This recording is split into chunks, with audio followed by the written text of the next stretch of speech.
there appear to be some slight developments in the shutdown deadlock. Here we are on the 21st day. 21st day. Washington correspondent Drew Petrimo joins us with details.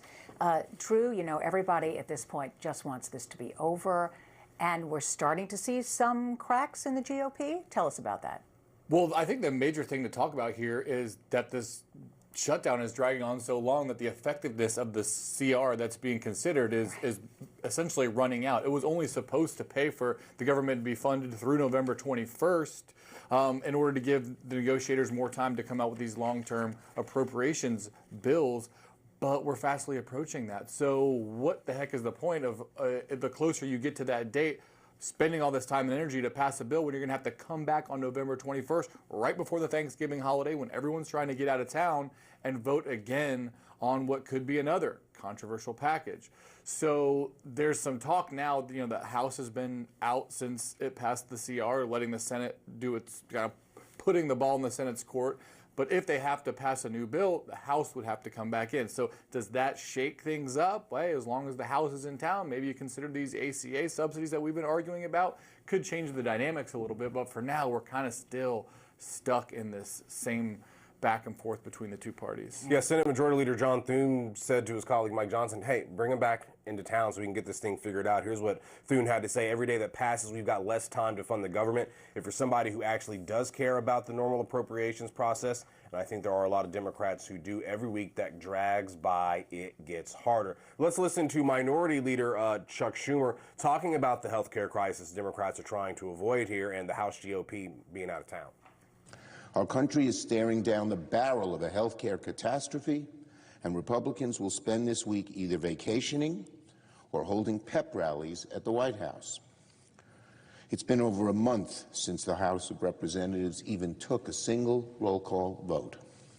That's shameful. That's derelict. Government workers must work without getting paid. House Republicans get paid without working. Okay.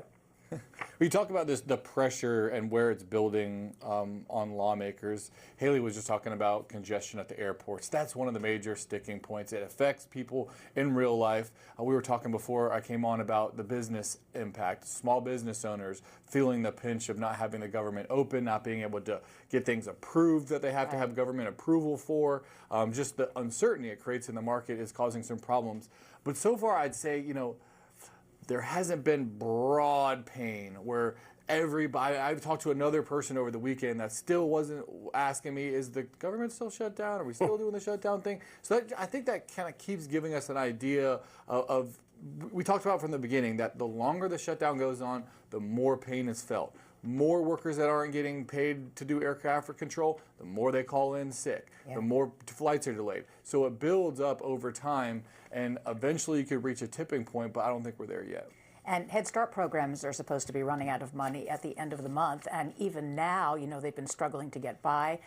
Since they completely rely on federal funds, they have to either, you know, be funded by the local governments kicking extra money in to try to keep these programs going, to keep them alive. So, you know, that pain you're talking about, the longer we go, especially now, it's probably going to snowball much more quickly than it did in the beginning. Agricultural department saying in 2 weeks food stamp benefits were going to be running out. So there's some confusion in the states. Is this kind of threatening Democrats with a program that could really harm people to drive them to the bargaining table? Or are states going to have to come in and try to fill the gap between what they miss out in federal funding? What does that do to other programs? The chaos continues to build the longer this shutdown goes on. And the question is, what's the off-ramp? So we've heard this week now talk of using the nuclear option. Chip Roy, one of the most conservative members of the House, suggesting, you know, maybe the Senate does away with the filibuster and uses just Republican votes to pass the continuing resolution. That would cause a huge fight in the Republican Party. It's very unclear that you'd be able to get the requisite votes just among Republicans to bypass the filibuster. But that just kind of shows you that lawmakers are really running out of ideas here. There's not a ton of negotiation going on between leadership. There's some rank and file members that are trying to come up with a solution. There's talk about what to do with these ACA subsidies, but how do you get the government back open and give yourself room to negotiate longer-term funding bills, ACA subsidies. That's, I think, where we're kind of stuck right now. We've been talking a lot about pain. Some of the pain the Democrats are trying to avoid are from their own base, which is why you may see some of the leadership really taking this hard line, because they know if they ultimately give in here and these ACA subsidies expire, the base is going to be very upset. One anonymous Democrat told The Hill, "We would have enough votes to reopen the government if people were not terrified of getting the guillotine." So going with the No Kings analogy there, I guess continuing it. Drew, thank you very much. We appreciate it. We'll talk to you next hour, because there are more rifts, more furloughs out there as well. So the shutdown drags on. We appreciate your time.